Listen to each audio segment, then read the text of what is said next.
Everybody, welcome back to another edition of Inside the Zone with Mateo. Here we go. Thank you guys so much for watching. It's another edition of Inside the Wild here on Inside the Zone with Mateo. It's basically our hockey podcast within our major sports podcast. But anyway, you don't need to know that. All you need to know, is that I'm happy that you have clicked on this video, and I hope you stay a little bit and enjoy the content. Thank you guys so much for watching. My name is Mateo. I'm the host of this podcast, of all the podcasts on this channel. And I really want to say thank you guys so much for watching. And let's just get right into it. So for those who do not know, unlike our NFL episodes, which come to you every Thursday during the NFL season, that does include a week-by-week power rankings. But the NHL and NBA seasons are just way too long. They stretch out over many months. So basically, it just would be kind of a lot and almost pointless in a way to power rank them. Each team, both of these leagues, the NHL and the NBA, basically, power rank them each week. That just kind of be pointless. So I switched to basically doing monthly power rankings for these two leagues. And by the way, for the MLB, I'm sorry, we're not going to have a power ranking for the MLB. That season's just way too long, but you can expect a lot of MLB content coming out once, the NHL, NBA playoffs finish up in a couple of months, and then kind of the NFL still, we're waiting for that to start. That's going to be prime time for the MLB, but we will have that coming out in a little bit. But so every month we do a power ranking. For the NHL and NBA, they come out the same day, but they are separate episodes. So if you clicked on this one, it's the NHL power ranking, not the NBA power ranking. You can go to my channel. You can find the NBA power rankings if you're interested in that. Basically, we did have one exception because last month was February. And last month, the NHL really only played like 3 or 4 games each team because of the Olympic break. So I just thought we're going to take a stoppage. We only did NBA February power rankings. We did not do NHL February power rankings just because they didn't really play much, so it wouldn't have been much different from the January power rankings. And by the way, for these power rankings, it comes, usually the last Tuesday of every month. And of course, we're going to have one more exception because next month, April, is the last month of the season for both leagues. We basically have 8 games left for each team, whether you're in the NHL or in the NBA.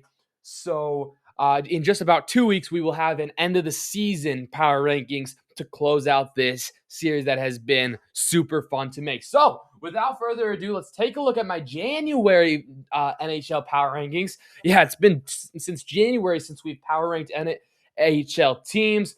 The top 5 teams were the Colorado Avalanche, the Minnesota Wild, my Minnesota Wild, just saying. Tampa Bay Lightning were at 3, Dallas Stars were at 4, and the Florida Panthers were back at 5. I just gotta say, spoiler alert, I don't think they're even in the top 15. You got the Oilers, they were at 6. The Red Wings at 7. The Sabres at 8. The Hurricanes at 9. The Vegas Golden Knights, who just fired their head coach and signed their Tortella. Is it John Tortella? I'm not quite sure. But they were at 10. I believe 10, right? 2, 4, 6, 8. Yeah, 10. At 11, it was the Ducks, who currently lead the Western Conference. In the Pacific Division. So basically what I'm just saying here is a lot of things have changed. 12 were the Penguins. 13 were the Canadians. 14 Islanders. 15 Mammoth, and so on and so forth. You can, if you're my audio audience, you won't be able to see the full January power rankings, but you can go over to my YouTube feed, or I do upload some of these videos to Spotify as well, because you can upload videos to Spotify too, which is pretty cool.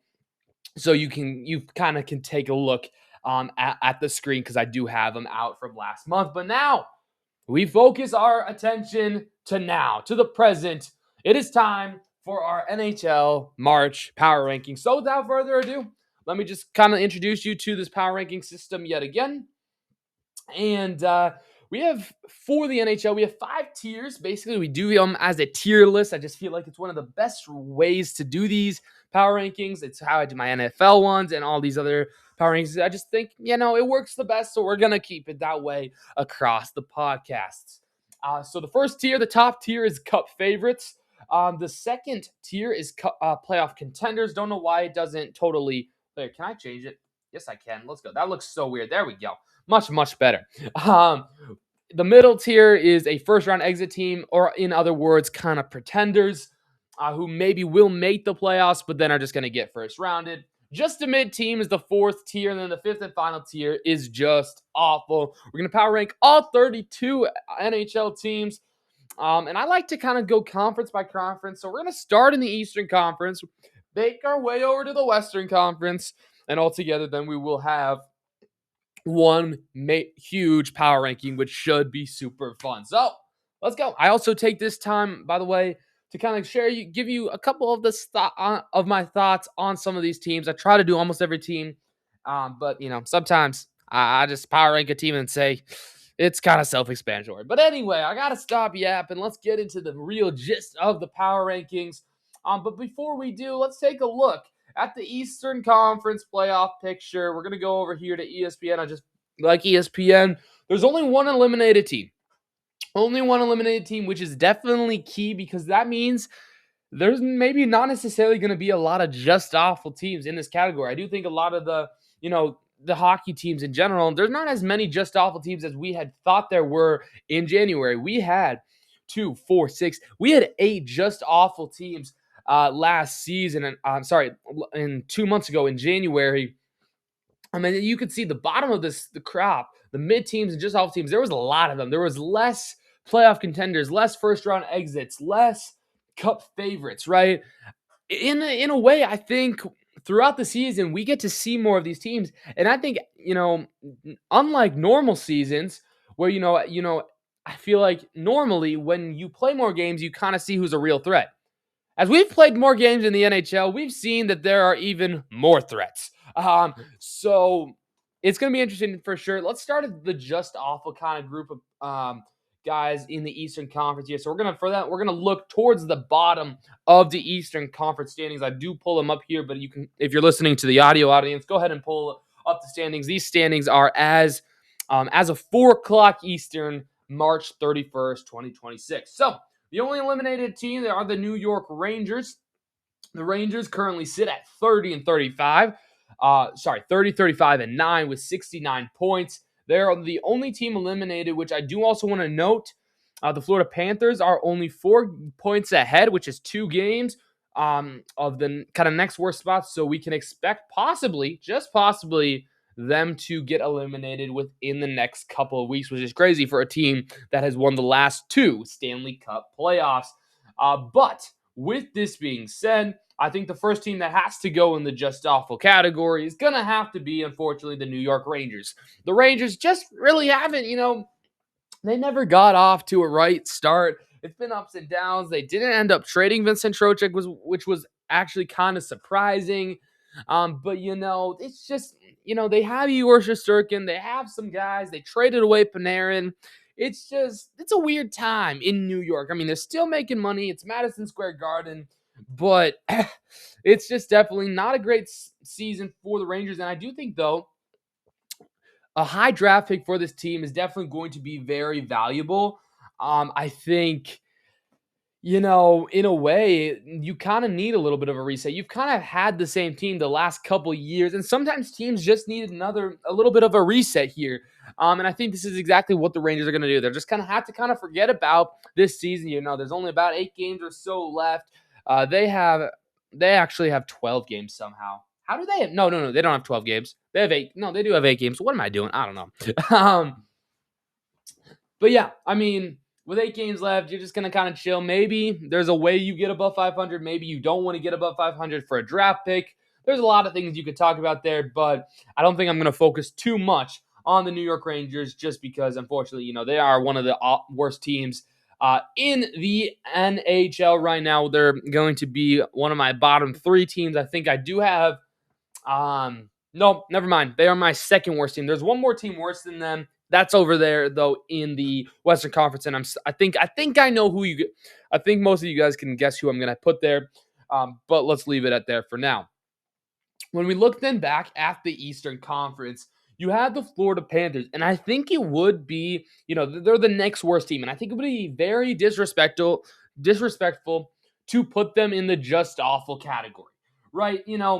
If we were talking about just this season alone, I wouldn't even say they were just awful. But if you look at their record alone, they're 35-35 and 73 points. Technically, they are only 15 points out of a playoff spot. They would technically have to go basically undefeated.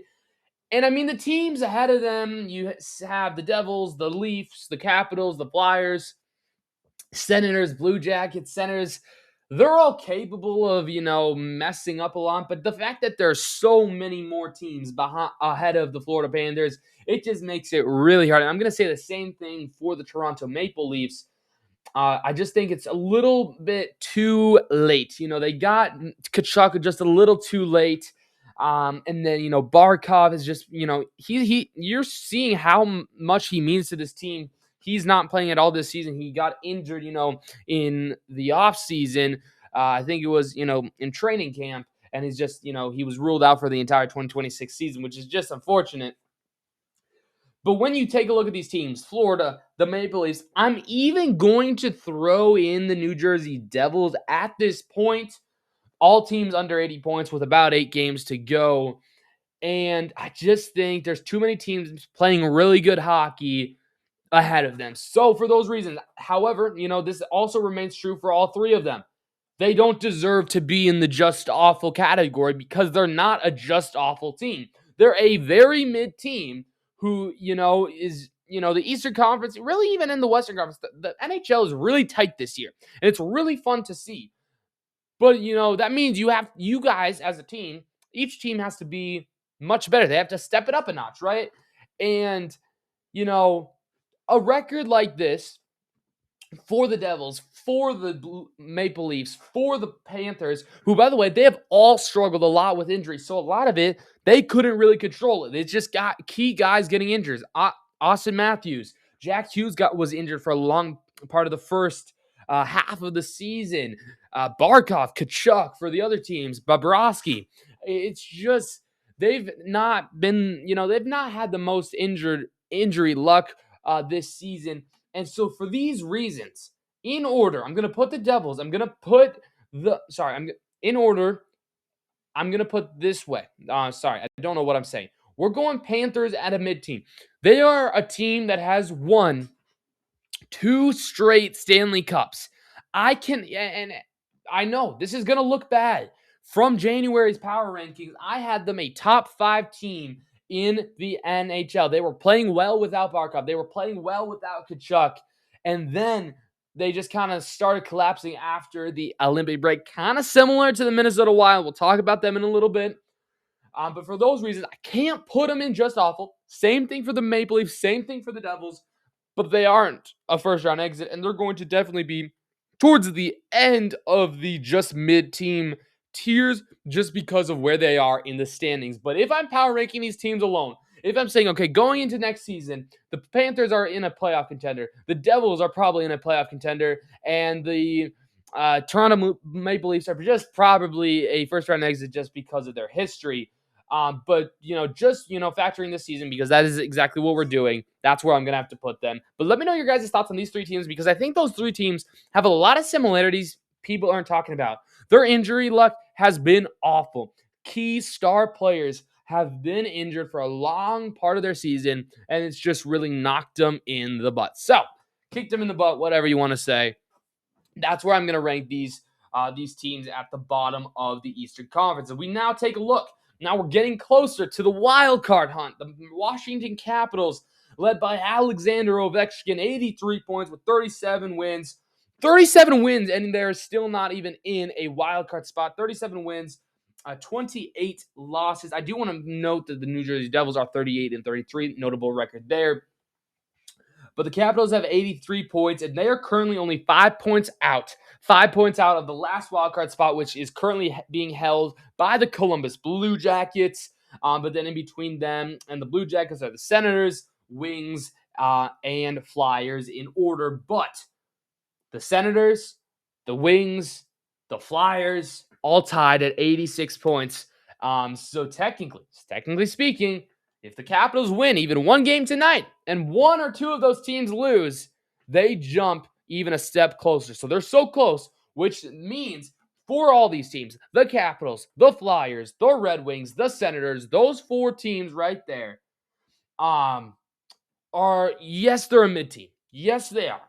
They are also, I could see them being a first round exit. I don't know who's going to come out of the Eastern Conference for the wild card teams. And you can also take a look at their division records. So here, I want to actually pull this up here. Let's go by division because it's even tighter. So like even the Bruins could hypothetically, if they win one more game and the Canadians lose, they're going to be tied with the Canadians for the third spot in the Atlantic. Similar to the Blue Jackets. The Blue Jackets just need to win one more game, and they have more points than the Islanders, and they would take the third spot. It's like everyone's so close, right? And this is the only reason I could see the Devils possibly making it. Who knows? I'm not quite sure, but I could see them maybe making it interesting if they win out, which I think they're capable of winning out. They're 6-4 in their last 10, which has not been great. But if they win out, they maybe have a shot in the division as well. So it's so wide open. But then again, for like the Wings, the Senators, the Bruins, they're all within a couple points of each other, and it just is going to make this. It's going to make this playoff race very interesting. This final push for the playoffs is going to be really intriguing for me to watch. But for power rankings, for the sake of these power rankings, the Senators, the Wings, the Flyers, and Capitals are all going to be put. They're all going to be put in one tier, and they were all kind of spread out last power ranking in January. But that's not going to be the case. They're going to go in that exact order because I got to give credit to where credit is due. I got to give credit to the Senators. I got to give credit to the Red Wings and the Flyers a little bit more because they have more points. They have more points. And by the way, less games than the Washington Capitals. So that's going to be the order I'm going to put them in. But do I think they are all, going to make the playoffs? Well, math tells us no, right? Probability tells us no. And this is where we have to put them in a hard spot. It's a hard spot. It's a competitive league. Like, I don't think we've seen this competitive of a league in a long time. Where the Eastern Conference is always, it's always a dogfight, right? We're going to talk a little bit about it. But the East is just as bad of a dogfight. They're just maybe not as good record-wise, but they still got standout teams, Buffalo, Tampa Bay, and the Hurricanes. But then you got so many teams that are, we're talking about the team that won 2 straight Stanley Cups is most likely not going to make the playoffs, even though they have a respectable record. It's just, so for all this being said, I got to stop yapping. The Capitals are going to be just a mid-team, right? The Red Wings are going to be just a mid-team. Who are the other teams we're going here? The Flyers, just a mid-team. And I know this is a hot take. The Senators, just a mid-team. I currently think out of all these teams in the wild card race, say these 6 teams in the Atlantic and Metropolitan make the playoffs, okay? I think Boston's a clear lock for at least a first round. I could see them maybe even upsetting because it's been a crazy year. The one spot I'm not totally sure of is the Columbus Blue Jackets. They only stand 2 points ahead, and they've played one more game than all of these teams. The Columbus Blue Jackets, I'm not set on yet. I don't know if they're a true contender. I think the problem also is everybody's kind of playing at the same level. They're playing at a high level, but for while power ranking this, it's all at a mid-level because everybody's playing about the same, if that makes sense. So with that being said, I can't confidently put the Blue Jackets as a first-round exit because I think that probably is their ceiling. But I don't even know if they make the playoffs. So for those reasons, they are also in just a mid-team. It's just telling you of how close, how tight a playoff race we're going to have for the Eastern wildcard. And, in my opinion, basically for that last wildcard spot, there's going to be 2, 4, 5 teams fighting for one wildcard spot within these last 2 weeks or so of the regular season. It's going to be fascinating to watch for sure.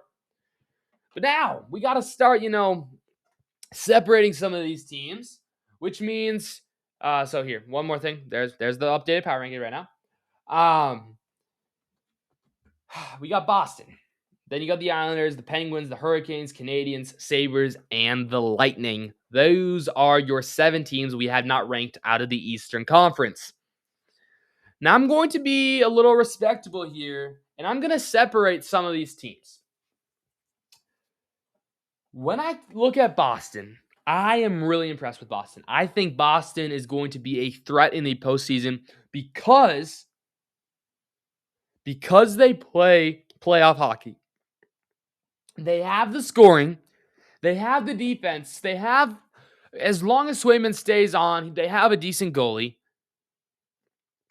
And most importantly, they play with grit. Some of these teams, Tampa Bay, which we do know Tampa Bay is full of star power, right? I even think Hurricanes are a little bit like this. They're a lot star focused. They have goalies that can save them games, right? Save them series. But when it comes down to the end of the day, the Boston Bruins have experience and they play with grit. They seem like one of the most complete teams. Like I would probably, this is a hot take, but I would probably take them over the Montreal Canadiens, and I could see them passing the Canadiens in the standings. So for these reasons, the Boston Bruins, just because they're the kind of the first team I see here, because all these teams are in alphabetical order, the Boston Bruins are going to be a playoff contender. And I think this could be a hot take for some of you guys. But for me, the playoff contenders have to be a complete team. They have to be a team that can survive the Stanley Cup playoffs, because the Stanley Cup playoffs might be one of the hardest playoffs for a team, because it's constant, it's physical, it's draining. You're playing every other day, which I mean is most likely all of these other playoffs, kind of similar to the NBA Finals, but still, you're getting checked every day. You're getting beat every day. You're blocking shots every day. You're sore by the end of it. And I think the Boston Bruins are one of these teams, of these next kind of level of teams, because I think, you have Tampa, Buffalo, and the Hurricanes at another level. But out of the Canadiens, the Penguins, the Islanders, and the Bruins, I think the Bruins are the most complete team in there. And so I got to show them some respect. I was trashing them here in January. They were not playing great. They were playing very mid. They were, right around mid. They were, I think, 17 or 18. But I'm going to show them some respect, because I think they have the determination. They have the grit. They have the team. Pasternak, Kuznetsov, Swayman, McAvoy, and so many more. That this team, I think, is going to be a legitimate playoff contender. Do I think they're going to come out of the East? No. But I think they could shock a couple people by winning a couple series. So with that being said, let's finish out those. I kind of grouped these top 7 teams into 2 groups. I said there's the Tampas and the Carolinas and the Sabres, right? And then it was the Bruins and the 3 other teams. The Penguins, the Islanders, and who was that other third team? Why am I not looking at the standings when I need it the most? The Canadiens. That's right. The Canadiens and the Islanders, I think, here are the least experienced teams. And I just think I got to put them at first round exit just because of the inexperience of these teams. The Penguins, however, have Sidney Crosby, Malkin, Letang. They have a decent goalie. And I think they're just more experienced overall. So that's going to give me their lead here. But I still think, by the way of this here, I mean, they're not going to all be a first-round exit, because most likely the Penguins are going to play the Islanders. So one of those teams are going to have to win. But I just don't think any of these 3 teams are a true playoff contender. Could they surprise people? Yes, I think any of the teams that make the playoffs could surprise people. But here in my power rankings, those are where those 3 teams are going to be placed at a first-round exit type of team. That could include a second-round exit as well, just to extend a little bit between, some of these matchups. But yeah, do I see the Canadiens beating the Sabres in round 1? It could happen, but I could also see, the Sabres Sabres maybe end up outplaying the Lightning, and the Sabres take the 1 seed, and then the Lightning have to play the Canadiens, and I think the Canadiens just lose that series as well. I think the Canadiens are in a very big disadvantage right now, just because they're playing in one of the better divisions. I couldn't even see them drop into a wild card. If they go into a wild card team, and then they're going to have to play either the Sabres, Lightning, or Hurricanes, that's just not good as them. So the stars are not aligning well for the Canadiens right now. It's unfortunate. I think they're a very interesting team. I really like watching them play. They are 7-3 in their last 10 games. Currently on a 5-game winning streak. But we will see what happens here. And now we get to the fun part. The other 3 teams in the Eastern Conference. You got the Sabres, you got the Lightning, and you got the Hurricanes here. And all 3 of these teams, I think, could be cup favorites if you really made a legitimate argument. Now, when I separate, cup favorites to playoff contenders, because I think all 3 of these are at least a playoff contender, I look for experience and I look for a history in the postseason. The Sabres have not had a great history in the postseason, nor have the Carolina Hurricanes. The Carolina Hurricanes were about ninth in my January power rankings. The Sabres were 8. The Lightning were 3. There, here it is again. The Lightning are the most experienced out of these 3. They have the best history. They've won a couple cups, and they are a good team. For the other 2 teams, we just don't know. We know Carolina can make it to the Eastern Conference Finals, but we've never seen them take that next step. So for these reasons, I'm putting Tampa Bay in the cup favorites. And for the Sabres, I'm putting the Sabres actually just because they've had a better season, I think, overall. I'm putting them in playoff contenders. And then right in between Boston and Buffalo is going to be the Carolina Hurricanes. And those are my Eastern Conference power rankings. But now it's time. It's now time to mix in the Western Conference to form this full NHL power rankings for the month of March. Appreciate everybody for watching. If you haven't already, hit that like button, hit that subscribe button. For sure, if you're enjoying all this content, and if you aren't, but you can see, I'm passionate and you're still watching, hit that like button. You don't need to hit that subscribe button, but hit that like button so this video gets recommended to more people in the algorithm. Appreciate the heck out of you guys. So now, let's do the same thing here for the the Western Conference. And for that, we got to first start where we began, for the Eastern Conference, looking at the wild card and, all these standings here. And boom, here we go. This is what it looks like. Obviously, the Central Division with yours truly, our Minnesota Wild. I'm a Minnesota fan in all sports, just so you guys know. We're in a tough division with the Dallas Stars and the Colorado Avalanche. We're going to talk about them in a little bit. The Ducks, the Oilers, the Knights currently are atop of the Pacific Division. It looks like they're going to stay there because, it's kind of crazy, though. The West is kind of not as powerful as the Eastern Conference. There's definitely a lot more kind of lower-end teams, more just awful teams. And, to highlight that, the only eliminated team, the Vancouver Canucks, after trading away Quinn Hughes to my Minnesota Wild, they've not been great either. They're 2-8 in their last 10.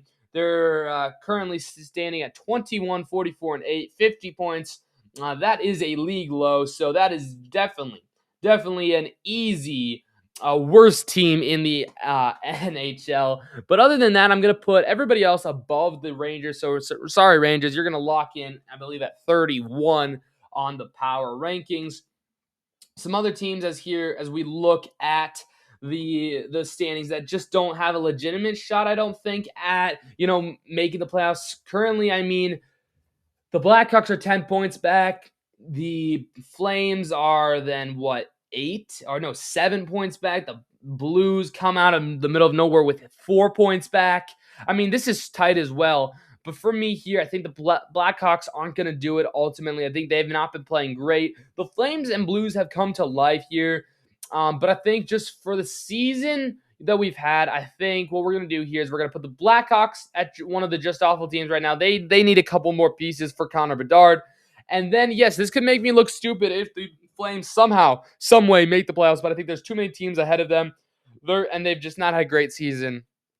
They're going to be in the just awful tier.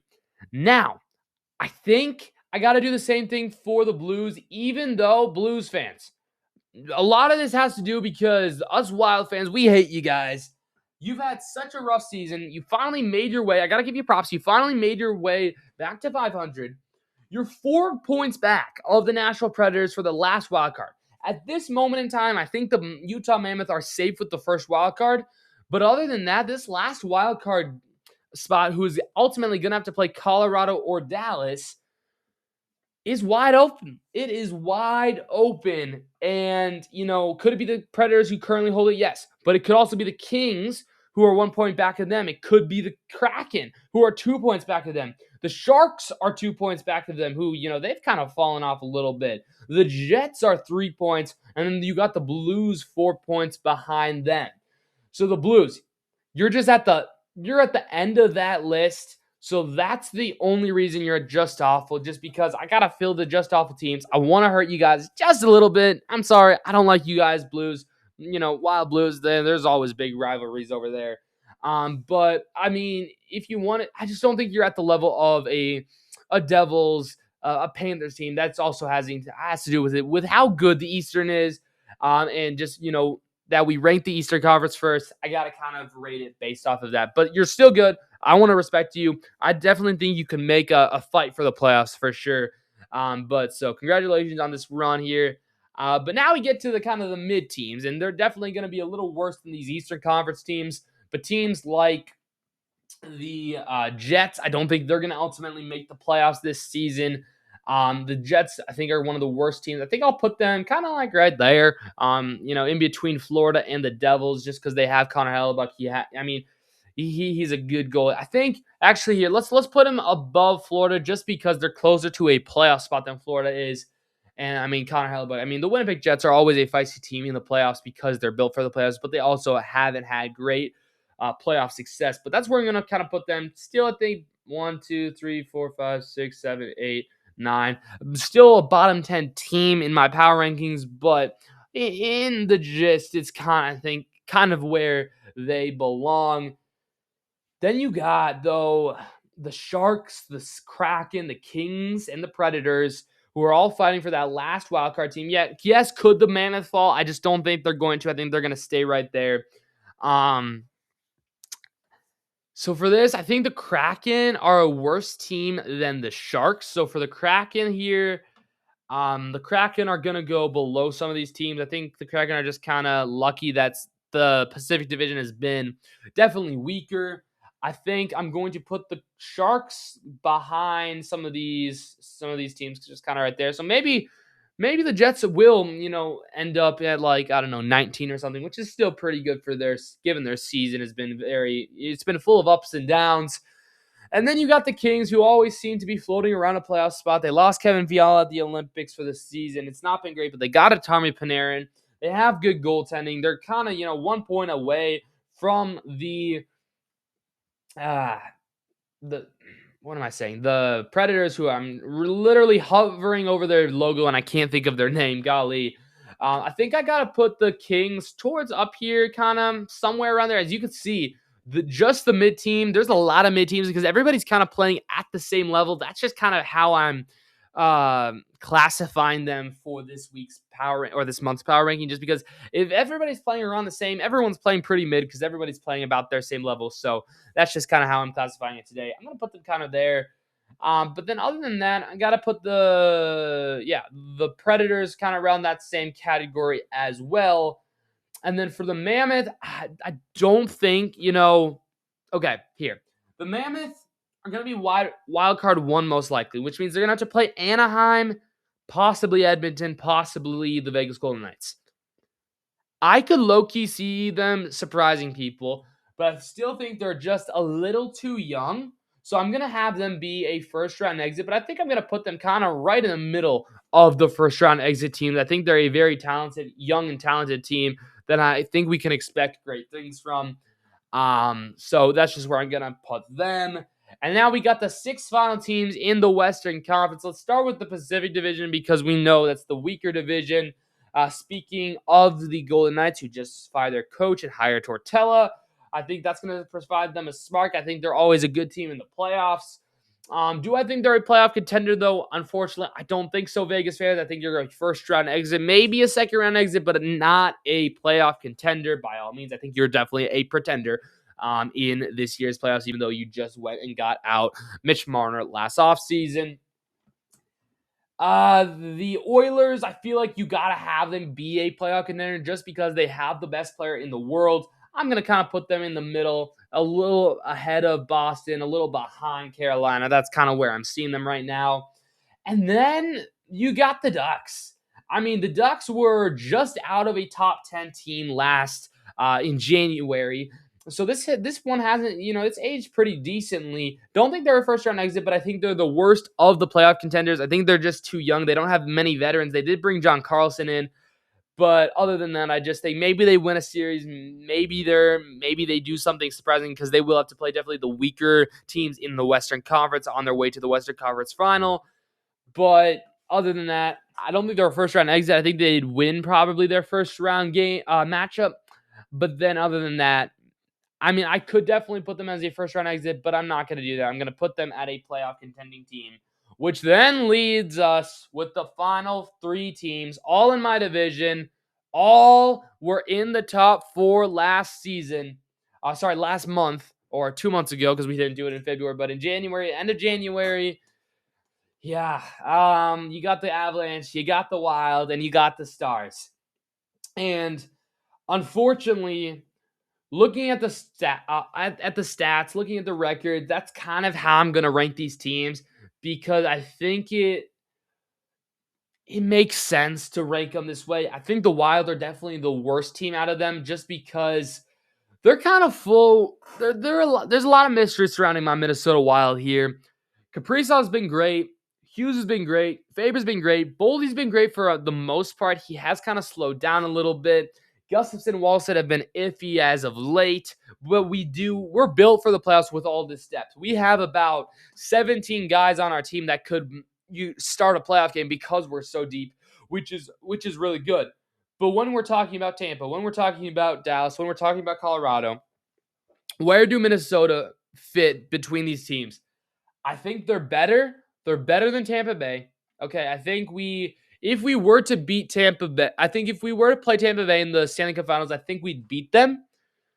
I don't know, and I know that's a hot take, and that's why I was thinking of legit just swapping Dallas and Minnesota in from January. But I want to make it a little more interesting. I want to make it a little bit more interesting than that.